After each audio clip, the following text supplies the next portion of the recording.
Selamat pagi para kader orang muda dimanapun Anda berada. Hari ini tanggal 12 Februari. Judul dari materi kita hari ini adalah bukan apa yang Anda lakukan, tapi kapan Anda melakukannya. Lalu kata raja kepada aku, "Jadi apa yang kau inginkan?" Maka aku berdoa kepada Allah semesta langit. Dari Nubuat Nehemia bab 2 ayat 4. Para kader yang saya cintai, pemimpin yang baik mengerti kalau pemilihan waktu adalah segalanya.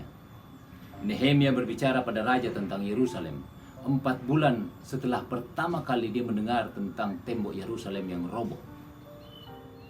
Dia mulai berdoa pada Allah pada bulan Desember, tapi baru menyampaikan keinginannya untuk membangun kembali tembok Yerusalem pada raja di bulan April. Apa yang dia tunggu? Tidak ada yang tahu dengan pasti.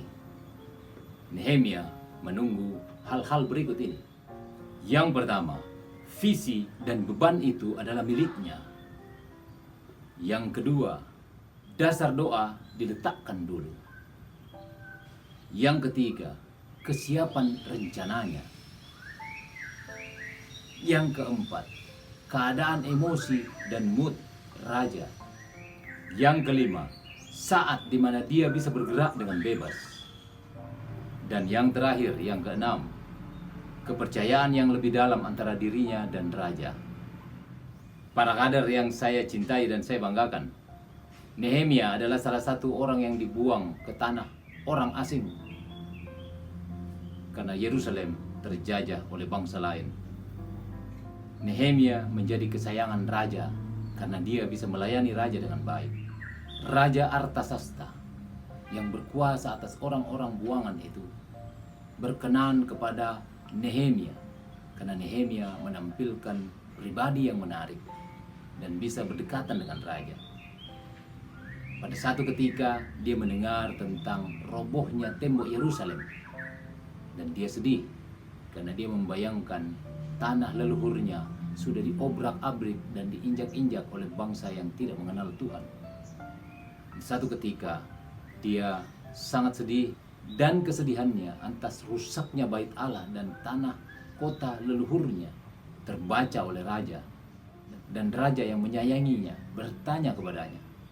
Saat itu adalah saat yang sangat tepat, 4 bulan setelah Nehemia berdoa memohon pertolongan Tuhan.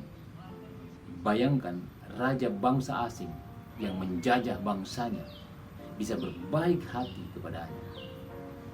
Nehemia tahu bahwa semuanya harus didasarkan dengan doa. 4 bulan setelah dia menerima kabar tentang hancurnya tembok Yerusalem adalah saat yang tepat untuk menyampaikan hal itu kepada raja. Dan dia diberi kuasa, bukan hanya materi, tapi semua yang dibutuhkan untuk membangun itu. Bahkan semua bangsa lain di sekitar Yerusalem yang tidak menginginkan dibangunnya kembali tembok Yerusalem bisa diatasi oleh Nehemia dan kawan-kawan. Para kader, hari ini kita diajarkan satu hal. Bukan apa yang kita lakukan, tetapi kapan kita melakukannya.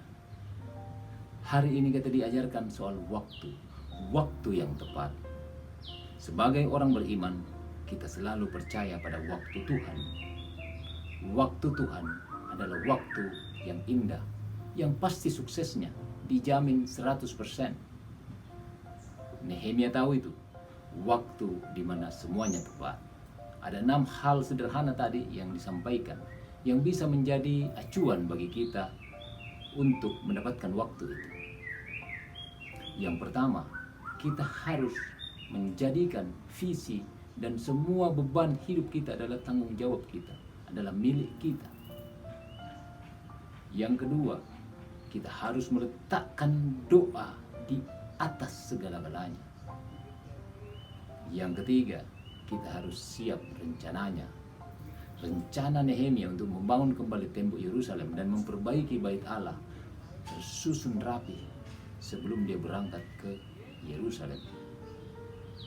Yang keempat, dia harus mengerti dengan tepat keadaan mood dan emosi raja sebelum menyampaikan maksudnya. Dan pada saat yang tepat itu, tentu dengan petunjuk Tuhan, dia berhasil. Yang kelima, dia harus tahu dengan tepat saat di mana dia bisa bergerak dengan bebas. Dia keluar di malam hari sebelum orang semua tahu, bahkan bangsanya sendiri tidak tahu maksud dan tujuannya kembali ke Yerusalem. Setelah dia melihat semua keadaan itu, dia tahu dia bisa berbuat. Dan dia bergerak. Ingat waktu di mana dia bisa bergerak dengan bebas dan tidak menimbulkan pertanyaan dari semua pihak adalah malam hari. Dia keluar malam hari. Dan yang keenam, yang terakhir tadi, kita diingatkan juga hal yang sederhana ini. Kepercayaan yang lebih dalam antara dirinya dan raja. Dia harus jaga kepercayaan ini. Semua langkahnya harus dilaporkan dengan tepat supaya kepercayaan itu terjaga. Saudara-saudara, kita pun selalu dihadapkan pada masalah-masalah, juga dihadapkan pada pemilihan waktu yang tepat. Jangan melakukan sesuatu tanpa dasar. Pikirkan dengan baik dan tunggu waktunya. Jalankan 6 hal itu dan serahkan pada Tuhan kapan Anda dituntun untuk melakukan sesuatu. Para kader, ingat, hari ini kita diajar tentang waktu yang tepat. Dan waktu yang tepat itu adalah waktu Tuhan. Para kader, pertanyaan kita hari ini, dari mana Anda tahu kapan harusnya bergerak? Dan bagaimana mempertanyakan waktu yang tepat untuk bergerak meningkatkan kesempatan kita untuk sukses? Selamat belajar dan berlatih. Tuhan memberkati kita semua. Amin.